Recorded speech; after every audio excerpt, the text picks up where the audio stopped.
Bismillahirrahmanirrahim. Assalamualaikum warahmatullahi wabarakatuh. Kembali lagi di channel Cerita Nyata. Budi yang asalnya dari sebuah desa di Jawa Timur.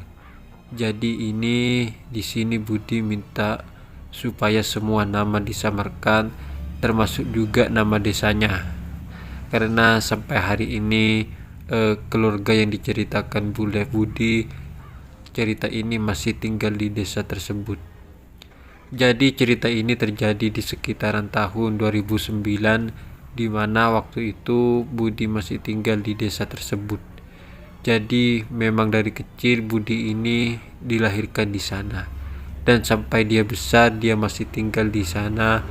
Baru ketika Budi ini lulus SMA, dia merantau ke kota. Nah, pada saat kejadian ini terjadi, Budi dia kelas 2 SMA. Dia waktu itu kelas 2 SMA dan kejadiannya di tahun 2019. Ceritanya ada seorang bapak, usia beliau ini 73 tahun. Kita sebut namanya Pak Peno. Pak Peno ini di tahun 2019 itu beliau tinggal bersama anak dan juga anak menantunya. Di situ juga ada istri dan juga cucu-cucu Pak Peno tinggal di sana. Karena ini adalah rumah Pak Peno sendiri. Nah, sedangkan Pak Peno ini punya 4 orang adik. Adik Pak Peno ini laki-laki dan perempuan, dan semuanya sudah punya anak, sudah punya mantu, dan sudah punya cucu. Keempat adik Pak Peno ini tinggal di sebuah rumah besar. Rumah ini ukurannya luas. Di depan itu juga halamannya luas, dan di belakang ada beberapa pohon-pohon, yaitu pohon jati, pohon nangka, dan pohon buah-buahan yang lain. Jadi rumah ini memang besar. Jadi rumah inilah yang nantinya akan jadi sengketa menurut adik-adik Pak Peno. Rumah ini adalah warisan dari orang tua mereka. Sedangkan menurut Pak Peno sendiri, rumah ini dibeli pada waktu Pak Peno ini dulu masih muda, dan waktu itu adik-adiknya ini masih kecil. Jadi Pak Peno bilang bahwa adik-adiknya ini tidak tahu tentang soal pembelian rumah tersebut. Tapi yang dijadikan dasar oleh adik-adik Pak Peno adalah ketika orang tua Pak Peno atau orang tua mereka ini masih hidup. Orang tuanya pernah bilang, kalian nanti pertahankan rumah ini, jangan sampai dijual. Kalaupun harus dijual, bagilah dengan saudara-saudara kalian. Nah, inilah yang dipegang oleh adik-adik Pak Peno. Yang mewakili adik-adik Pak Peno ini adalah seorang laki-laki namanya Pak Ganong. Memang Pak Ganong sendiri menyadari usianya mereka, adik-adik Pak Peno dan Pak Peno ini terpaut agak jauh. Jadi yang dikatakan Pak Peno ketika Pak Peno membeli rumah ini pada saat adik-adik ini usianya masih kecil, ini bisa dimaklumi, tapi tidak bisa dibuktikan. Sedangkan menurut keterangan tetangga-tetangga sekitar, memang rumah ini dibeli oleh orang tua mereka, orang tua Pak Peno juga. Nah, besar kemungkinan dalam perjalanan itu Pak Peno merubah nama sertifikat ini menjadi nama Pak Peno. Ya, jadi awalnya ketika tahu bahwa sertifikat ini sudah dirubah nama Pak Peno, muncullah konflik mereka, meminta hak mereka, adik-adik Pak Peno ini, supaya rumah ini dibagi rata, jangan dikuasai sendiri.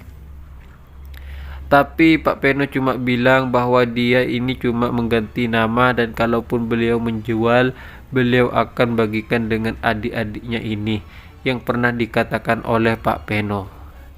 Jadi waktu itu adik-adiknya merasa aman, apalagi Pak Peno waktu itu tinggal bersama anak dan juga anak menantunya. Nah, selama beberapa tahun di awal-awal itu memang enggak pernah ada masalah. Tapi tiba-tiba ada seorang yang datang ke rumah tersebut, ke rumah besar ini. Beliau namanya Pak Sony. Pak Sony waktu itu sempat ketemu dengan Pak Ganong karena Pak Ganong dan anak-anaknya memang tinggal di rumah itu.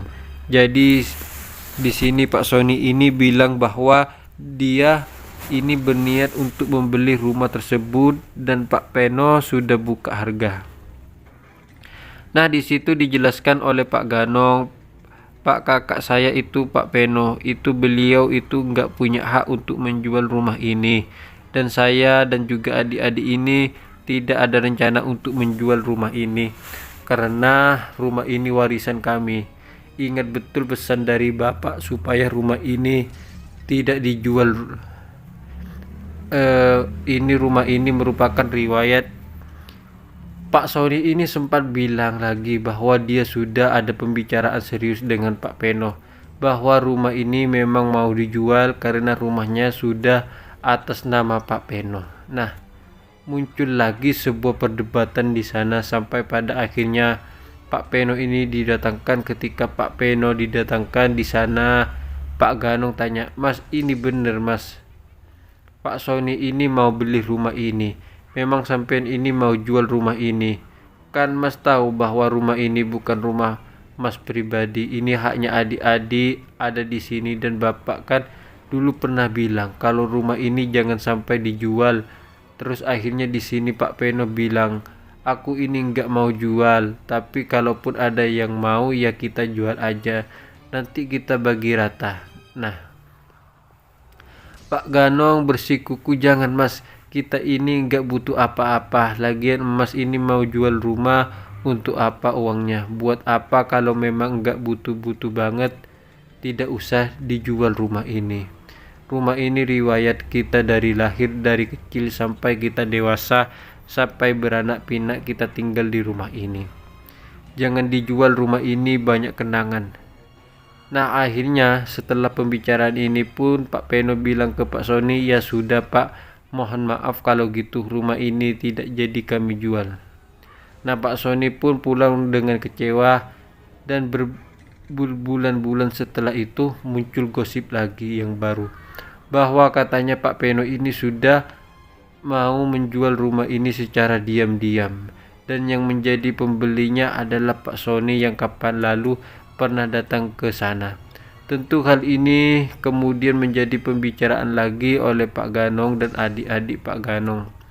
Di situ mereka menyesalkan kenapa ya kok Mas Peno ini kok ngotot banget ingin jual rumah ini. Padahal sudah tahu bahwa rumah ini bukan haknya sendiri. Rumah ini masih ada hak adik-adiknya dan ada kedua rumah ini gak ada niat untuk dijual sama oleh adik-adik Pak Peno. Kenapa kok Mas Peno ini ngotot ingin jual, tapi karena waktu itu Pak Sony sendiri belum datang kembali ke, jadi dianggap hanya gosip yang lewat, hanya kabar. Ternyata setelah pembicaraan ini muncul pemberitahuan lagi bahwa Pak Sony sudah berniat ingin membeli rumah ini dengan harga fantastis. Nah, di situ Pak Ganong dan adik-adik ini merasa deg-degan. Kalau memang benar-benar jadi dijual rumah ini kan atas nama Pak Peno. Nasib kita gimana? Sedangkan kita semua tinggal di sini, kita mau gimana? Dari situ mulai ada pembicaraan ini mulai serius. Mereka sudah mulai memikirkan kalau seandainya Mas Peno ini curang, dia menjual rumah tersebut, mereka harus tinggal di mana lagi. Nah, mulai dari situ hubungan antara Pak Ganong dan adik-adik Pak Ganong dengan Pak Peno ini mulai agak renggang. Pada saat Lebaran, keluarga Pak Peno ini tidak pernah datang di rumah tersebut. Padahal biasanya mereka selalu kumpul di rumah ini karena ini adalah rumah keluarga besar. Tapi Lebaran kali itu Pak Peno sudah tidak pernah datang lagi. Tiba-tiba suatu ketika datanglah sebuah mobil, itu turun dua orang. Yang satu orang ini Pak Ganong tahu karena pernah ketemu di Pak Sony. Tapi di situ Pak Sony bawa orang lagi. Pak Sony ini datang langsung menemui Pak Ganong. Terus Pak Sony bilang, "Pak, ini rumah ini sudah saya beli. Sertifikat jual belinya dijelaskan semua. Intinya rumah ini sudah dibeli Pak Sony dan Pak Peno tanpa sepengetahuan Pak Ganong dan adik-adik Pak Ganong. Nah, inilah jadi masalah.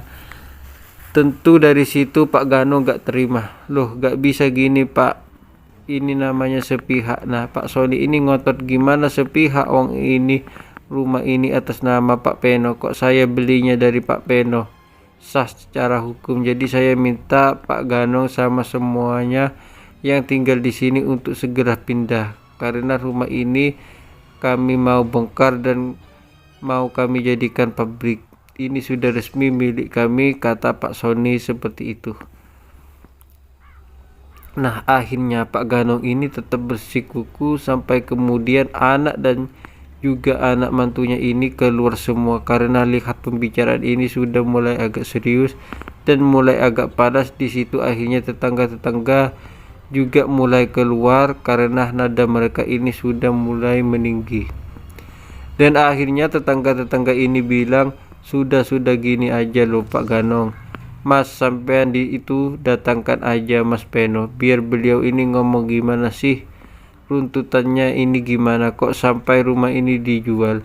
Akhirnya Pak Peno datang ke sana dan Pak Peno bilang beliau ini dengan angkuhnya bilang bahwa ya memang rumah ini tak jual karena atas namaku. Nah, di situ Pak Ganong dan adik-adiknya ini kecewa. Loh Mas, sampean kan pernah bilang tak pegang omongannya sampean, kalau memang sampean terpaksa jual rumah ini masih ada hak-hak kami. Lah di situ Pak Peno nggak mau terima.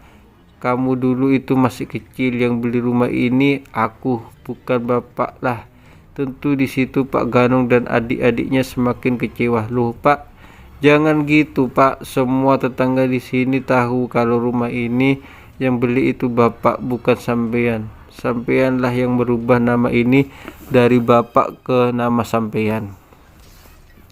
Ketika permasalahan ini semakin belik, perdebatan ini terus-menerus terjadi. Ada orang yang dituakan di sana, seorang pemuka adat. Beliau biasa dipanggil dengan nama panggilan Ustadz Hanif.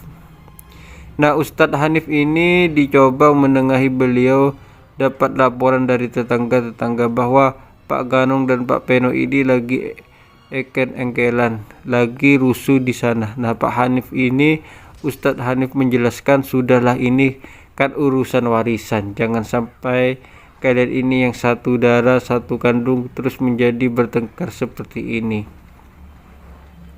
Nah, di situ Pak Peno tetap ngotot, enggak bisa Pak Ustadz, ini rumah saya, ini sertifikat atas nama saya. Adik-adik saya ini gak tahu mau mereka ini bisa numpang di sini, saya tetap pertahankan hak saya loh. Pak Ganong sendiri dan adik-adiknya juga gak terima. Mas, jangan gitu Mas, ini adik-adik sampean.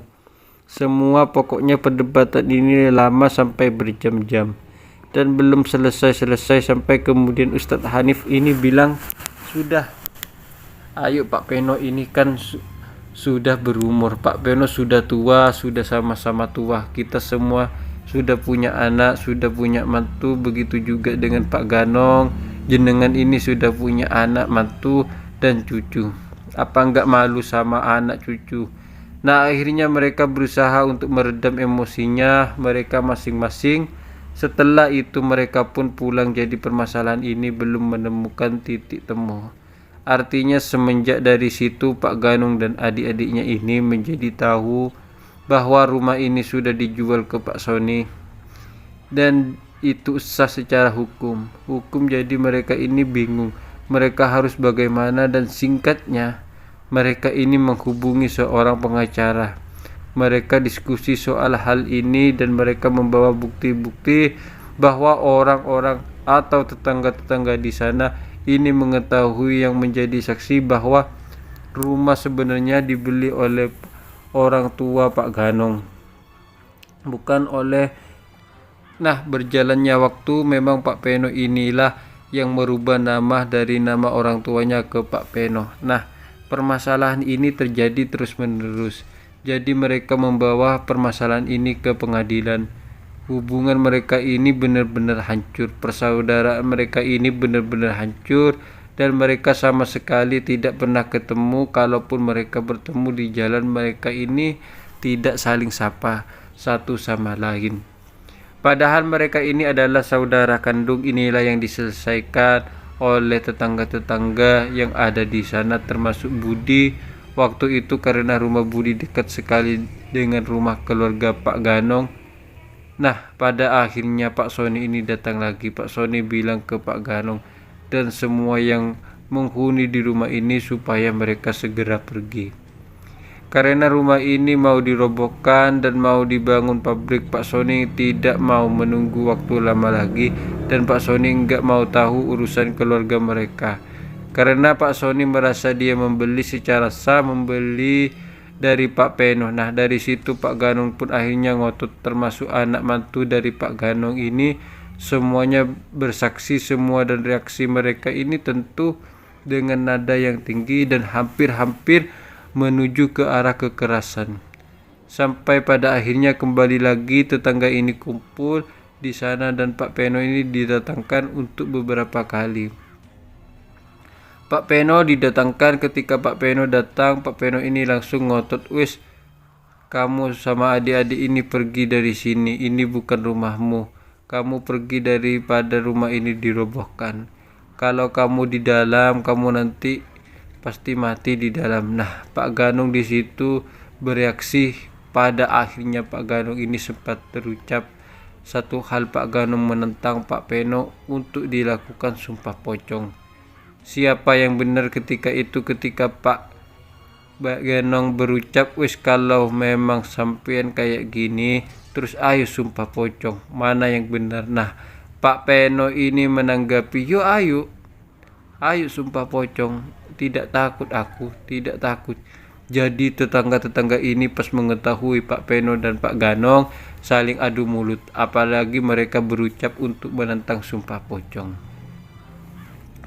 Tetangga-tetangga ini jadi takut, kok jadi serius ini, kok jadi semakin parah. Akhirnya mereka pun menghubungi Ustadz Hanif. Pas Ustadz Hanif ini datang, Ustadz Hanif ini tanya, "Kenapa ini, ada apa lagi?" "Ini Ustadz, masalahnya kayak dulu, itu masih merebutkan warisan. Terus ini Pak Peno sama Pak Ganong ini saling tantang, mereka mau sumpah pocong." Nah, Ustadz Hanif ini kaget. Akhirnya didudukin lah, Ayo Pak Peno sama Pak Ganong, duduk dulu, jangan bicara sambil berdiri.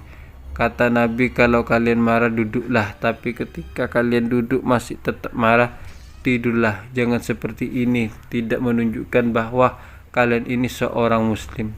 Akhirnya dari situ mereka duduk dan mereka ngobrol. Ternyata pas mereka duduk ini, Pak Peno ini kembali lagi mengutarakan tentang hal sumpah pocong. Jadi Pak Peno bilang, "Sudah Pak Ustadz, saya mau terima tantangan adik saya si Ganong ini. Saya mau terima bahwa ini akan melakukan sumpah pocong." Nah, Ustadz Hanif ini coba menggali lagi. "Sudahlah Pak Peno, kalaupun Pak Peno dan Pak Ganong ini melakukan sumpah pocong, kan resikonya bisa berbahaya. Karena di situ ada sumpah, di mana sumpah ini ketika salah satu dari kalian benar-benar terbukti berbohong, maka risikonya nyawa yang akan jadi jaminannya. Nyawa kalian akan melayang, salah satu dari kalian ini akan mati." Nah, Pak Peno tetap ngotot, "Tidak apa-apa Ustadz, saya benar kok, saya benar, saya gak takut. Kalau si Ganong ini takut berarti dia yang salah." Nah, si Ganong ini tetap ngomong, "Gak apa-apa Pak Ustadz, sudah Pak Ustadz, gak apa-apa. Biar kami melakukan sumpah pocong ini di halaman rumah kami." Nah, karena Ustadz Hanif ini sudah tidak bisa menengahi, Ustadz Hanif pun bilang, "Sudah ya Pak Ganong, Pak Peno, disaksikan warga desa yang ada di sini, saya berlepas diri, saya gak mau ikut campur lagi urusan kalian. Kalau setelah saya pulang ini Pak Peno masih ngotot ingin melakukan sumpah pocong, saya berlepas diri dan saya gak mau tahu resikonya di belakang." Nah, akhirnya Ustadz Hanif ini pun pamit mengundurkan diri, diikuti oleh beberapa warga yang lain, yang tentu mereka ini tidak setuju dengan apa yang mau dilakukan oleh Pak Ganong dan Pak Peno tentang sumpah pocong. Nah, Setelah Ustadz Hanif ini pulang, ternyata malam harinya ketika Ustadz Hanif ini mengantar istrinya untuk membeli sesuatu, Ustadz Hanif ini lewat depan rumah Pak Ganong.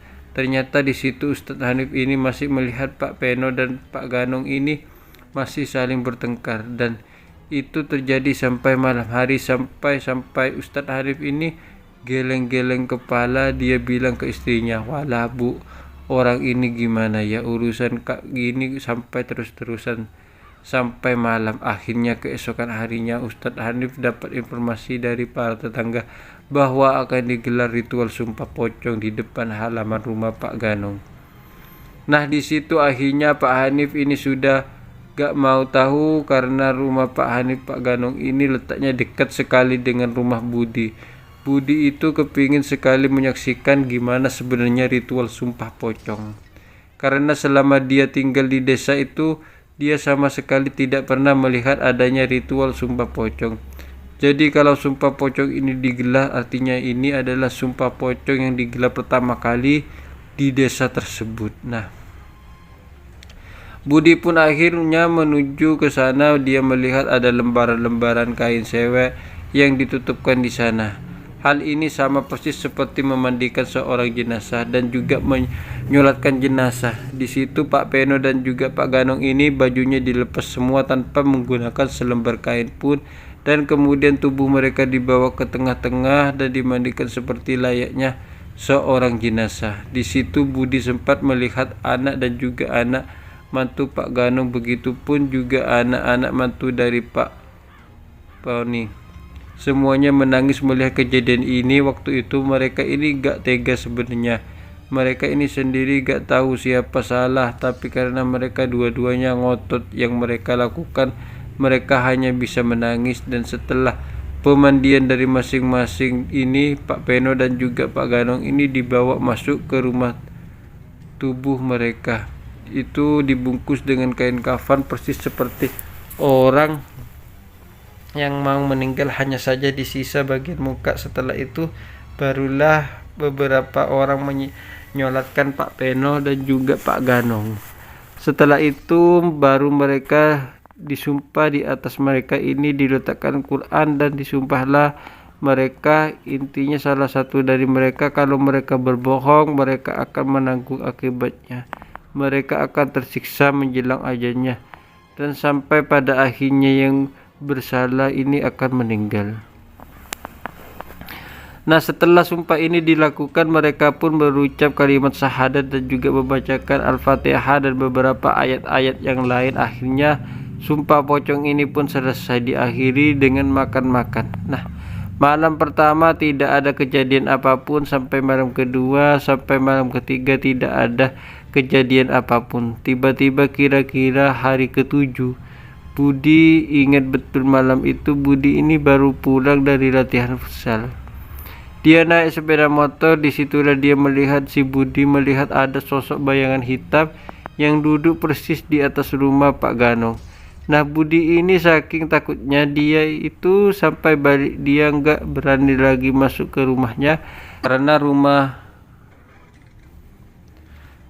rumahnya dekat sekali dengan rumah Pak Ganong. Tidak ada pembatas pagar di situ. Budi ketika melihat kejadian itu dia balik lagi ke rumah temannya dan dia cerita ke temannya dia melihat pemandangan yang seperti ini. Akhirnya bersama dengan temannya kira-kira selang 1 jam Budi diantar lagi pulang ke rumah. Ternyata pas Budi pulang ke rumah sudah banyak tetangga-tetangga ini yang keluar dari rumah. Budi sudah deg-degan, ini ada kejadian apa? Barulah Budi ini tanya ke ibunya, "Bu, kenapa Bu orang-orang kok malam-malam ini keluar rumah?" Pak Peno meninggal." Innalillahi wa inna ilaihi rajiun. Nah, setelah itu akhirnya warga ini menyimpulkan yang bersalah adalah Pak Peno. Ini dibuktikan dengan meninggalnya Pak Peno. Akhirnya warga kampung pun berbondong-bondong ke rumah Pak Peno. Tapi di satu sisi lain Pak Ganong dan adik-adik Pak Ganong ini mereka itu merasa bersedih. Mereka menyesal kenapa kok harus terjadi sumpah pocong ini yang akhirnya mengakibatkan kakaknya sendiri.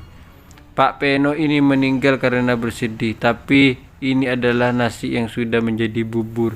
Mereka sudah tidak bisa berbuat apa-apa. Mereka hanya bisa melihat jenazah kakaknya itu sudah terbaring kaku di rumah. Nah, di situ Budi itu melihat suasana di sana itu begitu menyedihkan, terutama anak dari Pak Peno. Di situ dia menangis histeris melihat bapaknya meninggal. Nah, anehnya lagi ketika jenazah Pak Peno ini dimandikan, dari hidung, dari lubang hidung dan juga lubang telinga ini keluar cairan berwarna kuning dan baunya itu bau busuk. Cairan ini seperti semacam kayak nanah. Sampai-sampai orang yang memandikan ini bergantian, mereka tidak kuat, mereka muntah-muntah. Giliran ketiga kalinya Budi ini dipanggil, "Bud, gantiin, ayo Bud, ikut mandikan." Budi ini masuk karena Budi sebelumnya tahu bahwa orang-orang memandikan jenazah Pak Peno ini muntah-muntah. Karena melihat ada cairan yang keluar dari lubang hidung Pak Peno, Budi ini sudah siap-siap, jadi hidung Budi ini dioles minyak kayu putih. Semua yang memandikan jenazah Pak Peno semua lakukan seperti itu. Hidungnya dioles minyak kayu putih supaya baunya tidak benar-benar menyengat. Nah, disinilah Budi melihat secara langsung jenazah Pak Peno ini pucat seperti layaknya jenazah pada umumnya. Dan pada saat Budi ini memandikan jenazah Pak Peno ini selalu keluar cairan kuning dari lubang Pak Peno. Dan keluarnya itu begitu deras sampai-sampai ada satu orang yang memang bertugas khusus untuk membersihkan cairan kuning ini. Nah, karena cairan ini terus-menerus keluar, jadi pemandangan jenazah ini tidak selesai-selesai. Orang-orang yang ada di sana bilang terus dibersihkan terus sampai benar-benar gak keluar. Jadi kira-kira ada sekitaran 45 menit mereka ini berusaha membersihkan jenazah dari Pak Peno. Setelah dirasa benar-benar bersih, akhirnya Pak Peno dibawa lagi masuk ke dalam jenazah. Pak Peno ini mulai dikafankan. Ada orang-orang yang berfungsi untuk mengurusi liang lahat dari Pak Peno. Nah, waktu itu orang-orang ini yang teriak-teriak dari dalam, tolong wonge, tolong bantuin, tolong bantuin." Nah, salah satu ini adalah Budi. Budi ini ikut masuk ke sana dan ternyata di situ kenapa orang ini teriak-teriak memanggil supaya dibantu, karena jenazah Pak Peno ini tiba-tiba menghitam raut wajahnya, berubah. Disitulah akhirnya orang-orang ini kaget dan enggak habis pikir dengan kejadian yang waktu itu. Kenapa kok tiba-tiba jenazah ini berubah menjadi hitam. Nah, akhirnya melihat situasi yang semacam ini, satu tetangga ini bilang, "Ini anak Pak Peno yang pertama ini mana kok gak datang-datang." Si Arif ini katanya memang terinformasi Arif ini gak bisa datang langsung karena posisi Arif ini kerja di luar negeri.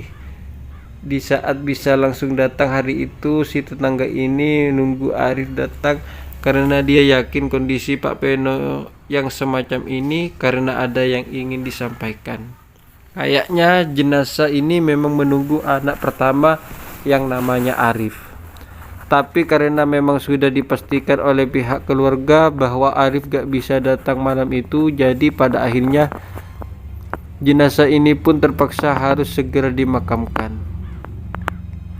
Nah, pas waktu jenazah dimakamkan dibawa menuju ke pemakaman, mereka semua merasakan betul, termasuk Budi yang waktu itu ikut mengangkut jenazah dari Pak Peno.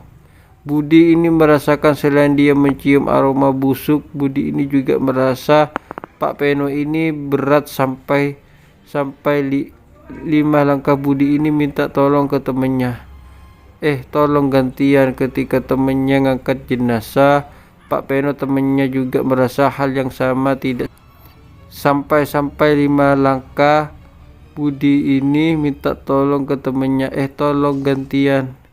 Ketika temannya ngangkat jenazah Pak Peno, temannya juga merasa hal yang sama, tidak sampai 10 langkah dia sudah minta ganti karena dia merasa jenazahnya ini berat betul. Nah, jarak dari rumah Pak Peno menuju ke makam ini gak jauh, tapi mereka karena saking beratnya membawa jenazah Pak Peno, waktu itu ditempuh ini cukup lama. Nah, hal ini gak sampai berhenti di sana. Ketika jenazah Pak Peno sampai di pemakaman persis di samping liang lahat, ketika jenazah Pak Peno mau dimasukkan ke liang lahat, ini jenazahnya bener-bener tidak cukup.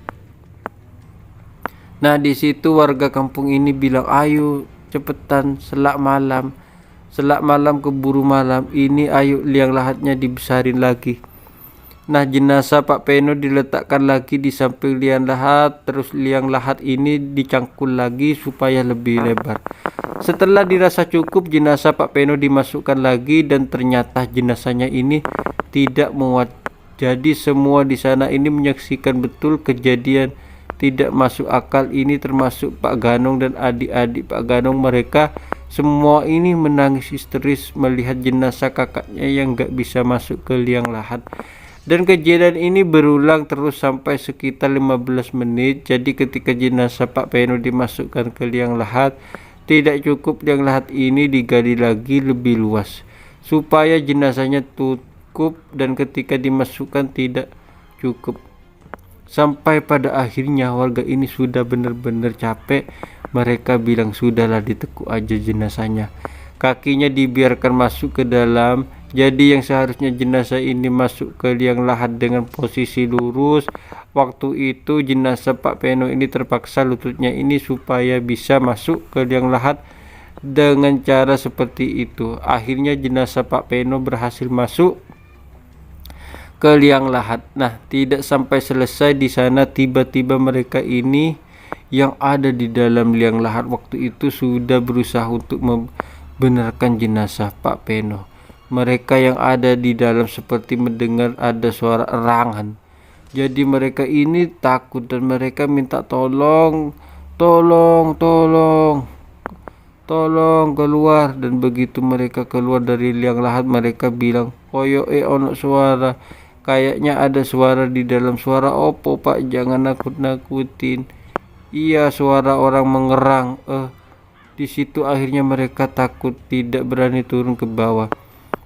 Sedangkan jenazah Pak Peno ini belum ditutupi dengan papan. Akhirnya setelah mereka ini engkel-engkelan, mereka saling nunjuk satu sama lain, barulah di situ ada yang berani satu yang turun. Dan tidak lama kemudian ada satu orang lagi yang ikut turun. Mereka coba memberanikan atau memasang papan jenazah dari Pak Peno. Nah, ternyata pas dua orang ini ada di liang lahat, mereka itu juga mendengar memang ada suara erangan. Mereka pun akhirnya mereka loncat keluar dari liang lahat dan mereka bilang, waduh, Pak Peno benar-benar ada suara mengerang. Pak Peno karena susahnya malam ini suasana gelap, mereka itu benar-benar takut. Kok kejadian ini kok benar-benar aneh. Nah, setelah itu mereka gak berani turun ke liang lahat, sampai pada akhirnya yang turun ini ada sekitar satu orang. Mereka sempat-sempatkan di liang lahat itu, dan ketika mereka 5 orang ini memberanikan atau memasang papan dari jenazah Pak Peno, mereka ini mendengar lagi ada suara erangan, dan suara erangan ini semakin keras. Mereka itu yakin bahwa suara erangan ini berasal dari jenazah Pak Peno, dan karena satu orang ini sudah berjanji kalau mendengar suara aneh keluar dari liang lahat, jadi mereka bertahan di sana sampai benar-benar papan ini sudah benar-benar tutup, barulah mereka keluar dari liang lahat. Dan makam ini kembali ditutup. Setelah makam ini ditutup, mereka berdoa dan kemudian mereka pulang. Sepulangnya mereka dari sana, tetangga-tetangga ini sudah mulai merasa jangan-jangan ada kejadian yang aneh. Nah, kampung mereka ini awalnya tidak pernah ada kejadian atau situasi-situasi yang horor. Kalaupun ada di sana orang pernah ditakuti sosok hantu atau memedi, ini hanya terjadi 1 atau 2 kali.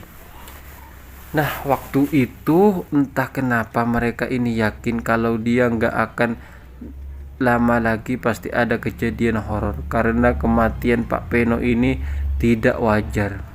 Pak Peno meninggal akibat sumpah pocong, dan kedua ketika jenazah Pak Peno ini dimakamkan banyak sekali kejadian-kejadian yang ganjil. Jadi mereka merasa ini pasti ada kejadian yang aneh di kampung tersebut. Nah, keesokan harinya warga beraktivitas seperti biasa. Siang warga ada yang pergi ke sawah, ada yang pergi ke sekolah. Hal ini terjadi normal. Nah, malam harinya selepas maghrib, tiba-tiba kampung ini sepi tanpa ada perjanjian apapun. Tiba-tiba kampung ini sepi, semua orang masuk ke dalam rumahnya masing-masing. Nah, waktu itu Budi ini baru pulang dari latihan futsal. Dia sekitar jam 9 malam. Dia sendiri juga merasa aneh ketika masuk kampung, kok kampung ini sepi, gak seperti biasanya. Biasanya ketika Budi melewati di depan pos ini selalu dengan anak-anak atau bapak-bapak yang nongkrong di sana. Malam itu tidak ada satupun orang yang nongkrong, dan di sebelah pos ronda itu ada sebuah toko. Biasanya Budi juga membeli obat nyamuk ataupun membeli rokok di warung tersebut. Tapi malam itu warung ini tutup dan kampung ini sepi sekali, dan Budi pun memasukkan motornya kemudian tanya bapak dan ibu, "Lu, kampung ini kenapa sepi?" Orang-orang itu takut mereka didatengin sosok Pak Peno. Lah, memang sudah ada yang didatengin, yo. Memang belum ada, tapi orang-orang ini percaya kalau sosok Pak Peno ini akan menjadi memedih. Nah, malam itu lampu Budi dan bapaknya di rumah sampai sekitar 1:30 dini hari. Tiba-tiba di sekitar 1:30 itu Budi dan bapaknya ini mendengar ada suara yang teriak-teriak. Tapi suaranya ini memang tidak begitu keras, tapi Budi mendengar. Jadi awalnya yang mendengar lebih dulu ini adalah Budi. Ada suara. Nah, terus Budi ngomong ke bapaknya, "Pak, bapak dengar enggak loh? Itu kucing." "Paling enggak, Pak. Ini suara orang, Pak. Coba kamu lihat." Budi ini berani. Dia buka pintu, dia keluar rumah, dia coba mencari sumber suara ini. Nah, di situ Budi semakin mendengar suara ini semakin jelas. Ternyata Budi mendengar ada orang yang memanggil nama Pak Ganong. "Pak Ganong, Pak Ganong." Terus Budi masuk ngomong ke bapaknya, "Pak, ini bener, Pak, ada suara orang ini memanggil namanya Pak Ganong." Si bapak Budi bilang, "Leh, tutupin pintunya." Leh, terus Budi nutup pintu. Akhirnya Budi tanya, "Kenapa, Pak, kok kayaknya itu Pak Peno nyari Pak Ganong?" "Leh, wah, bapak ini aneh-aneh aja." "Ya, Leh, bapak yakin nih? Sudah, yuk masuk ke kamar, yuk kita tidur." Keesokan harinya ketika warga beraktivitas seperti biasa, muncul cerita-cerita. Jadi ternyata banyak orang ini yang merasa didatengin oleh sosok pocong Pak Peno. Jadi ada salah satu warga yang memang terbiasa beliau ini bangun di tengah malam. Karena beliau menyiapkan dagangannya, beliau ini masak di jam-jam sekitar dini hari. Pas waktu beliau masuk, beliau ini juga mendengar ada suara laki-laki memanggil nama seorang. Tentu ibu-ibu ini pun akhirnya menghentikan aktivitasnya. Beliau keluar. Pas beliau ini keluar rumah, semakin terdengar jelas ada suara laki-laki memanggil nama Ganong, Ganong. Nah, terus ibu ini heran, siapa malam-malam ini cari Pak Ganong? Nah, maksud si ibu ini bilang ke orang yang cari nama Ganong ini, Pak Peno, rumah Pak Ganong masih di sana, ke barat lagi, bukan di sini. Jadi ibu-ibu ini ngomong seperti biasa, "Pak, bukan di sini, Pak Ganong di sana, sampai itu malam-malam kok ganggu."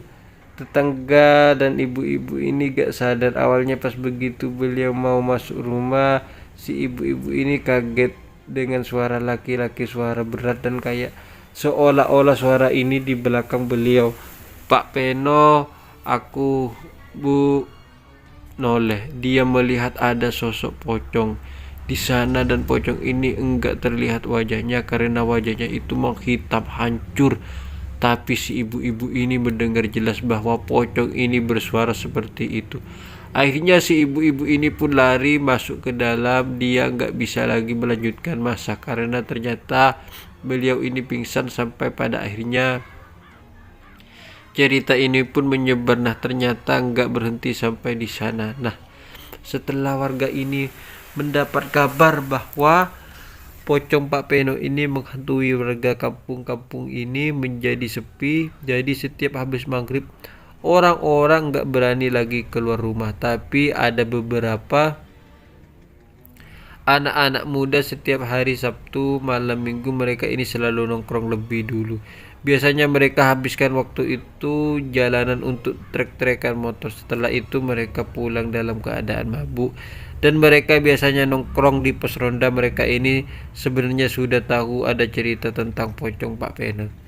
Tapi mereka hanya cuek, bahkan beberapa di antara mereka ini mencoba untuk menentang. Jadi mereka ini semacam taruhan.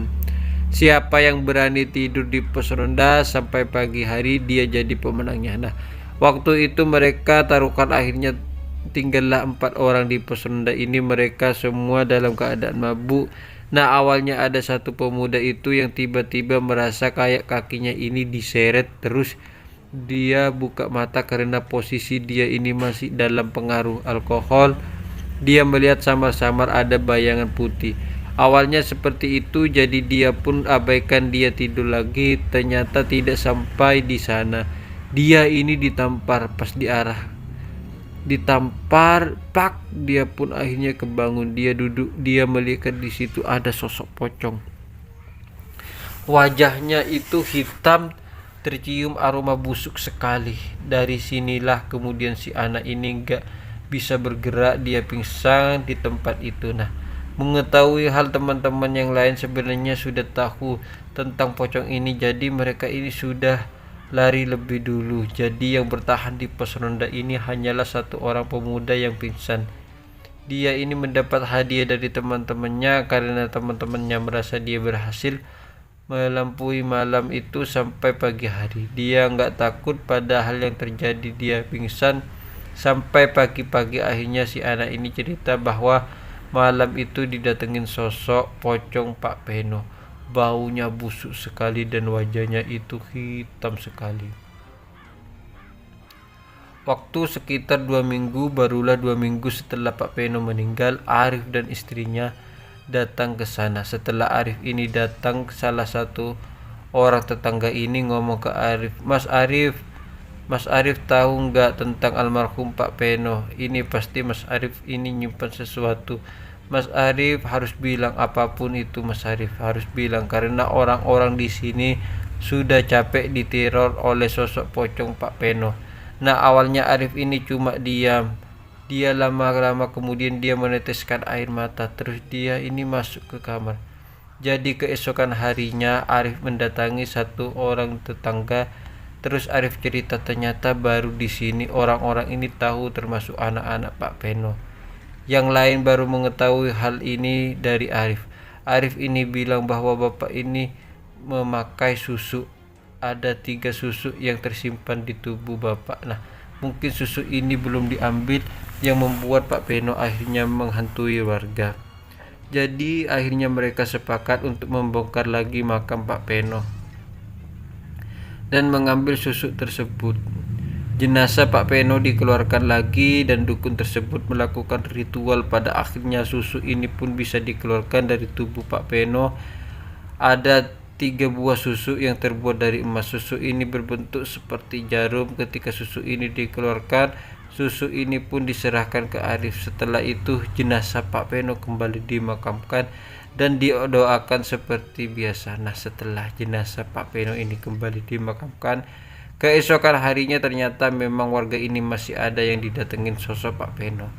Ternyata masalahnya bukan di susu ini, sudah diambil dari tubuh Pak Peno. Dari jenazah Pak Peno ternyata masih ada warga yang masih dihantui dan diteror semakin ekstrim, terutama yang dirasakan oleh Pak Ganong dan adik-adik Pak Ganong. Jadi sampai pada akhirnya teror ini terus berlangsung sampai hari ini. Teror pocong ini terus terjadi. Nah, kira-kira sekitaran tahun 2020 akhirnya Pak Ganong dan keluarganya ini punya inisiatif untuk bagian dari Pak Peno ini diserahkan rumah ini memang tidak dijual, tapi untuk bagian dari Pak Peno ini sudah dirubah menjadi uang dan diserahkan ke Pak Peno dan keluarga. Jadi setelah keluarga Pak Peno ini mendapatkan bagian uang, kemudian urusan Pak Peno dan Pak Sony ini pun diselesaikan oleh mereka sendiri. Pada akhirnya rumah ini sampai hari ini ditempati Pak Ganong dan adik-adik Pak Ganong. Nah, cerita inilah teman-teman yang dibagikan oleh cerita nyata yang bernama Didit. Semoga kisah ini bisa kita ambil hikmah dan bisa kita ambil pelajaran di dalamnya. Mohon maaf kalau ada salah kata. Assalamualaikum warahmatullahi wabarakatuh.